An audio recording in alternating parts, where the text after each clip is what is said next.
મુંબઈમાં મુશળધાર વરસાદ. મુંબઈના અનેક વિસ્તારોમાં વરસાદી માહોલ. બાંદ્રા સહિતના વિસ્તારોમાં ધોધમાર વરસાદ વરસી રહ્યો છે. જે રીતનો વરસાદ ગઈકાલે જોવા મળ્યો હતો તેવી રીતે આજે પણ વરસાદ થઈ રહ્યો છે. દ્રશ્યો જોશો તો ખ્યાલ આવશે કે વિઝિબિલિટીમાં સતત ઘટાડો મુંબઈમાં જોવા મળ્યો છે. અનેક એવા વિસ્તારો છે કે જ્યાં આગળ વરસાદી માહોલને કારણે જળજમાવની પરિસ્થિતિ મુંબઈમાં ફરી થઈ ગઈ છે. જનજીવન સામાન્ય થવાના પ્રયાસમાં હતું, પરંતુ જે બપોર બાદ વરસાદ મુંબઈમાં શરૂ થયો છે, અનેક વિસ્તારોને પોતાની ઝપેટમાં લીધા છે. અનેક વિસ્તારોની અંદર જળજમાવની પરિસ્થિતિ થઈ છે અને દરિયા હજી પણ પોતાનું રૌદ્ર સ્વરૂપ દેખાડતા હોય તે પ્રમાણેના દ્રશ્યો જોવા મળી રહ્યા છે. તો મહારાષ્ટ્રમાં જામ્યો છે વરસાદી માહોલ. થાણેમાં પણ ભારે પવન સાથે વરસાદ. થાણે શહેર અને આસપાસના વિસ્તારોમાં પણ વરસાદ જોવા મળી રહ્યો છે.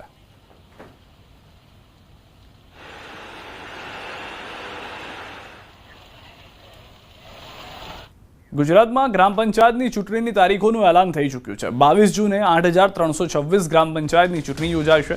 9 જૂન સુધી ઉમેદવારી પત્રો ભરી શકાશે. 25 જૂને મતગણતરી થશે. ગુજરાત રાજ્ય ચૂંટણી આયોગે રાજ્યમાં ગ્રામ પંચાયતો માટે સામાન્ય, વિભાજન અને પેટા ચૂંટણીની જાહેરાત કરી છે. કુલ 8,326 ગ્રામ પંચાયતોમાં 22 જૂનના રોજ મતદાન યોજાશે. આ સાથે રાજ્યભરમાં તાત્કાલિક અસરથી આદર્શ આચાર સંહિતાનો અમલ શરૂ થયો છે. ઉમેદવારી દાખલ કરવાની છેલ્લી તારીખ 9 જૂન છે. ચકાસણી 11 જૂને અને ઉમેદવારી પાછી ખેંચવાની અંતિમ તારીખ 15 જૂન રહેશે. મુખ્ય મતદાન 22 જૂને અને પરિણામોની મતગણતરી 25 જૂને કરવામાં આવશે. સમગ્ર પ્રક્રિયા 27 જૂન સુધી પૂરી કરવાનું આયોજન છે. જે જાહેરનામા 2 જૂન એટલે સોમવારે 2 જૂન 2025 ઉમેદવારી પત્ર ભરવાની છેલ્લી તારીખ સોમવારે 9/6/2025. ઉમેદવારોની પત્રોની ચકાસણી તારીખ મંગળવારે 10/6/25 અને ઉમેદવારી પરત ખેંચવાની છેલ્લી તારીખ બુધવાર 11/6/25. મતદાનની તારીખ અને સમય રવિવારે 22/6/25 સવારના 7 વાગ્યાથી સાંજે 6 વાગ્યા સુધી. પુનઃ મતદાન જરૂર હોય તો મંગળવારે એટલે 24/6/25. મતગણતરી તારીખ બુધવારે 25/6/25 અને ચૂંટણી પ્રક્રિયા પૂરું થશે 27/6/25. આ ચૂંટણીમાં એપિક કાર્ડ લઈને મતદારો ઓળખાણ આપવાનું હોય છે મતદાન મથકે. જેની પાસે એપિક કાર્ડ ના હોય, રાજ્ય ચૂંટણી પંચે 14 જે ઓળખાણ પ્રસ્તાવિત કરવા માટે જે નક્કી કરેલા છે એ જે 14 છે એ હમણાં તમને યાદી આપીશું. એ યાદી પ્રમાણે કોઈ પણ વસ્તુ, પાસપોર્ટ હોય, ડ્રાઇવિંગ લાયસન્સ હોય, આધાર કાર્ડ હોય, એ બધા લઈને ત્યાં તેમના મતદારોની ઓળખ પ્રસ્થાપિત કરી શકાય. એના પર તો રાજ્ય ચૂંટણી પંચ જાહેર કરેલા ગ્રામ પંચાયત ચૂંટણી અંગે ભાજપના સહપ્રવક્તા હિતેન્દ્ર પટેલનું નિવેદન. ઓબીસી સમુદાયને 27% નવી ચૂંટણીમાં પંચાયતમાં કામ કરવા તક મળશે. ગ્રામ પંચાયતને પ્રત્યેક ચૂંટણીમાં ભાજપ સમર્થિત પેનલનો વિજય થશે. ગ્રામ પંચાયતને પ્રધાનમંત્રી મોદીએ ગ્રામ સચિવાલયોનો દરજ્જો આપ્યો છે.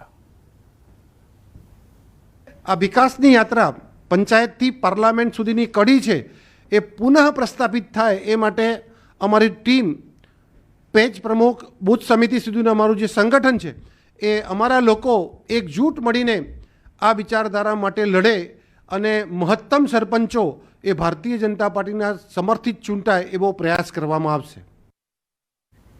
તો ગુજરાત કોંગ્રેસે ગ્રામ પંચાયતની જાહેર થયેલી ચૂંટણીને આવકારી છે. કોંગ્રેસ પ્રવક્તા મનીષ દોશીનું નિવેદન. લાંબા સમયથી કોંગ્રેસની માંગ હતી કે ગ્રામ પંચાયતોને વહીવટદારથી મુક્તિ મળે. ગુજરાતના ગામો 36 મહિનાથી ચૂંટાયેલા પ્રતિનિધિથી વંચિત છે. ચૂંટણીથી ગ્રામ્ય વિસ્તારના લોકોને ચૂંટાયેલા પ્રતિનિધિનું શાસન મળશે. તમામ ગામમાં લોકતાંત્રિક પ્રક્રિયાથી ચૂંટણી થાય.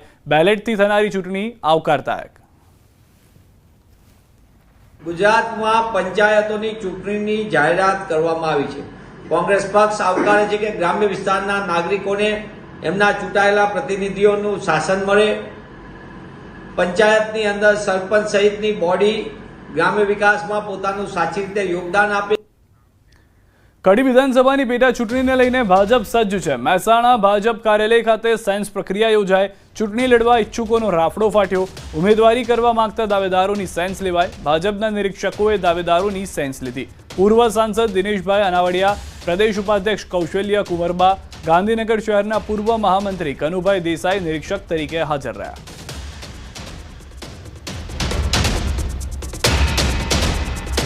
કડી વિધાનસભાની પેટા ચૂંટણીને લઈને કોંગ્રેસ દ્વારા પણ સેન્સ પ્રક્રિયા યોજાઈ. ચૂંટણી લડવા ઈચ્છુક હોય તેવા 7 થી 8 દાવેદારોને કોંગ્રેસના નિરીક્ષકોએ સાંભળ્યા હતા. કોંગ્રેસ દ્વારા કડી અને છત્રાલ રોડ પર ખાનગી હોટલમાં સેન્સ પ્રક્રિયા હાથ ધરવામાં આવી હતી. પાટણના કોંગ્રેસ ધારાસભ્ય કિરીટ પટેલનું નિવેદન. 7 થી 8 દાવેદારોમાંથી 3 નામની પેનલ હાઈકમાન્ડમાં મોકલાશે અને ત્યારબાદ ઉમેદવારનું સિલેક્શન થશે. કડીના સ્થાનિક પ્રશ્નોને લઈને કોંગ્રેસ મેદાનમાં ઉતરશે. 7 ઉમેદવારોમાંથી 3 ઉમેદવારોની પેનલ બનાવી અને અમે પીસીસીમાં આપવાના છે. ત્યારબાદ ઉમેદવારનું સિલેક્શન થશે. એટલે અત્યાર સુધી 7 ઉમેદવારોએ અમને એમના બાયોડેટા આપ્યા છે અને 70 થી વધુ લોકોએ સેન્સ આપી. એ સેન્સ પ્રક્રિયા ચાલી રહી છે. 7 થી 8 જેટલા ઉમેદવારોની સેન્સ લેવામાં આવે છે અને એમના ટેકેદારોની પણ સેન્સ લેવામાં આવે છે. એટલે ટૂંક જ સમયની અંદર ખૂબ સારા ઉમેદવારોની નિમણૂક કરી અને ટૂંક સમયની અંદર એના ફોર્મ પણ ભરવામાં આવશે. દાહોદથી સમાચાર. બચ્ચુ ખાબડના પુત્રોની વધી શકે છે મુશ્કેલી. બંને પુત્રોના જામીન રદ કરવા ઉપલી કોર્ટમાં અરજી. પોલીસે જામીન પર સ્ટે મૂકવા કરી છે અરજી. બળવંત ખાબડ અને કિરણ ખાબડને મળ્યા હતા જામીન. 71 કરોડના મનરેગા કૌભાંડમાં બંને છે આરોપી.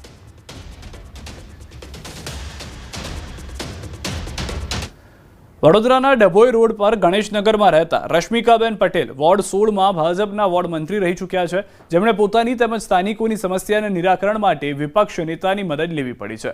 વડોદરા ભાજપના પૂર્વ હોદ્દેદાર કામને લઈને ભાજપ નેતાઓની રજૂઆતો કરીને થાકી ગયા, છતાં તેમનું કામ ન થયું, જેથી તેમને વિપક્ષ નેતા ચંદ્રકાંત શ્રીવાસ્તવને રજૂઆત કરવાની ફરજ પડી.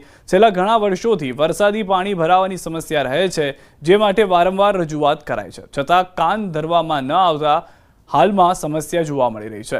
રશ્મિકાબેન પટેલે કહ્યું કે કોર્પોરેશનમાં આ બાબતે રજૂઆત કરવા ગયા હતા, પણ અધિકારીઓ ના મળતા વિપક્ષ નેતાને રજૂઆત કરી હતી. વિપક્ષ નેતા ચંદ્રકાંત શ્રીવાસ્તવની રજૂઆત કરતા જ કોર્પોરેશનના અધિકારીઓ સ્થળ પર દોડી આવ્યા, કામગીરી શરૂ કરી. જો કે આ બનાવ બાદ ચર્ચાઓએ જોર પકડ્યું છે કે ભાજપના જ પૂર્વ વોર્ડ મંત્રી રહી ચૂકેલા રશ્મિકાબેનને સમસ્યાના નિરાકરણ માટે વિપક્ષનો સહારો લેવો પડ્યો. આ આખો જેટલો વિસ્તાર છે ને આ બધું નીચાણું આવે છે. પાણીનો જવાનો કોઈ નિકાલ જ નથી અહીંયા. અને 3 વર્ષથી અમે સતત આ બધા કોર્પોરેટરો છે કે બધા એન્જિનિયરો છે, બધાની સાથે અમારી વાતો ચાલતી હોય છે, પણ કોઈ ધ્યાન આપવા આવતું નથી. લોકોનું નુકસાન થાય છે અઢળક. વારે ઘડીએ લોકો કઈથી ગરીબ માણસ, મજૂરી કરવાવાળા માણસ છે સાહેબ, બધા અહીંયા ઘડી કઈથી લાવવાના બધા પૈસા? કોઈ નથી આવતું અહીંયા ઘડી, જોવા બી નથી આવતું કે પ્રજાને શું થાય છે શું નહીં, કશું જ નહીં. એ દુઃખ થાય છે, પણ હવે હું શું કરું? હવે મેં નહીં ભાજપમાં કે નહીં હું કોંગ્રેસ, હું કોઈ પાર્ટી માટે કામ નહીં કરતી. હું સાર્વજનિક કામ કરીશ એટલે હું બિંદાસ બોલીશ. મને બિંદાસ બોલવાનો હક છે. હું તો પરેશાન છું જ, પણ જો આ રહેવાસી આ એરિયા કેવો છે, આ લોકો સવારથી સાંજ મહેનત કરે ને સાંજે ખાવા કરે. એવન મેં એ લોકો ખાશે પીશે ઊંઘશે કે એમનો સામાન બચાવશે. અમારી પરિસ્થિતિ સમજ્યા, પણ આ ગરીબોની પરિસ્થિતિ હું એટલે હું સાર્વજનિક માટે હવે ઊભી થઈ છું. એટલે હું હવે જેમ આવે એમ બોલવાનું હશે તો બોલીશ. કોઈ પણ હું નેતાને છોડું નહીં. આમાં એવું છે કે કોઈ બી કરે, એ કરે કે હું કરું, લોકોની વેદનાથી જ મતલબ, લોકોની તકલીફથી જ મતલબ છે. જ્યારે ભાજપ કોંગ્રેસ નહોતું ત્યારે હું અપક્ષમાં ચૂંટાઈને આવેલો 2 વખત 2 ટર્મ અને પેનલ સાથે. તો મારા માટે તો પરિવાર છે, લોકોનો માટે કંઈ હશે, પણ મારા માટે તો એમની વેદના સૌ. તો ગુજરાતમાં મોકડ્રીલ થવાની છે, જયંતિ રવિ તેને લઈને વાત કરી રહ્યા છે. સીધા ત્યાં SDRF માંથી ફંડ્સની પણ ડિસ્ટ્રીબ્યુશન કરવા